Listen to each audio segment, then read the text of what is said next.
Well, thank you, Bill. I really appreciate that. We're dealing with a book called Across the Seams, and it deals with the history. And this is what was gathered, and I just want to quote it to you, and then you can react to your whole experience. It talked about 1966 and Russ Dietrich and Vince McNamara, and it talks about how Fresco Thompson got a hold of New York-Penn League president Vince McNamara to express an interest in fielding a team in the league. McNamara referred the Dodgers to Jamestown and Russ Dietrich, who negotiated a new working agreement. On the field, Jamestown Dodgers were a disciplined club managed by 26-year-old Bill Berrier, described by Frank Hyde as a hard-nosed character to whom curfew is as sacred as an Easter sunrise.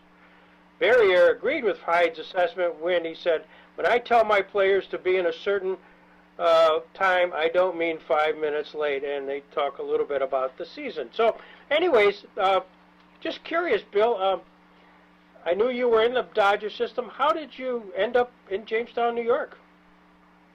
Well, because I had just wrapped up my playing career, and they gave me a contract as a player manager. So,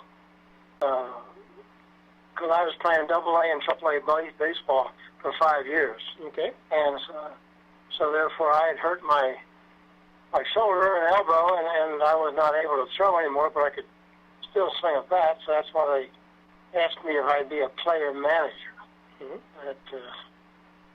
So that's the contract they gave me, was Jamestown, and being that I was a first-year manager, but I was, after 5 years of coaching at a college there at Juniata, I was a football coach and dean of students, so therefore I dealt with students a lot. And so they asked me if I'd take over there, and my past managers were no-nonsense managers, and so I learned a lot from them, and I just try to carry on what was going on from their experiences to my experiences. They mentioned during that 1966 season there was a very tight batting race between Cito Gaston and Dave McCammon. Do you remember much about that? Yes. I remember the bat that McCammon used, and how it was like a bottle bat that he used with a knob at the end that was a little bit bigger than the average knob. So that's the first time I've ever seen a bat like that he used. But he would always get the bat on the ball somehow. To heighten the drama, the final 4 games of the season were all scheduled to be played by Gaston's Batavia team and McCammon's Dodgers at College Stadium. It ultimately came down to McCammon in the bottom of the 9th inning of the 4th game, hit a bleeding single up the middle, and he won the championship. McCammon did. I had forgotten all about that, to be honest with you, because my experience there on the college field was very positive, and so therefore how each individual stacked up, I didn't keep that in a running tabulation. I can't imagine. It was only a lot of years ago. So, but you know, he moved up to double-A ball, and then I think that's where he ended his career. So that was it. Do you remember anybody from that team? There was a Leon Everett who was mentioned here. Carl Leon. He went to the big leagues at one time. Right.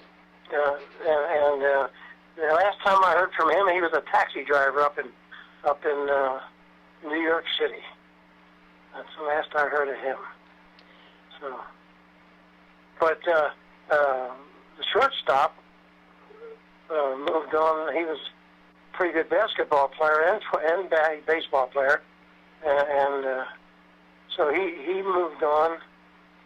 Freddie, I forget what his last name was now, but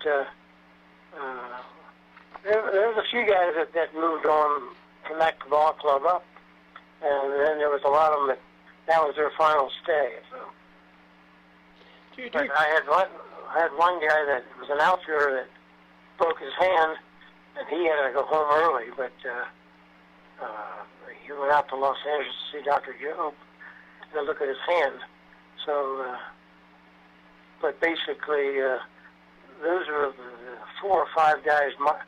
Ivy Armstrong was an outfielder, and some other really good pitchers were there. But it was a really a rookie ball club, and they were all 17, 18, 19 years old. Being this your first year, do you have any first year as a manager?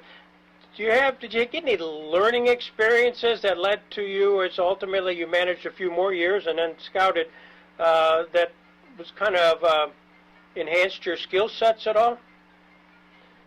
Well, I got there with the skill sets that I had because of college and because of my managers. I had Ray Hartsfield, and I had Clay Bryant, and I had Danny Ozark, that other one, the big club. Right. And so, they all added to my experiences, so that all worked out. Some of the individuals in Jamestown at the time who were management, Russ Dietrich, and then the writer Frank Hyde, do you have any recollections of experiences with them? No, the one I liked was the general manager because he took me and my family up to Niagara Falls one weekend.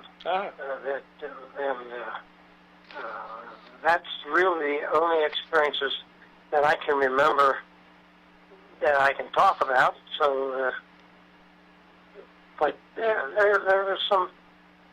But the fence I liked there at College Field because it was a cyclone fence and it wasn't a solid fence, but so people in cars would drive around there and the lights would distract the batters and everything else. So those are some things that I remember.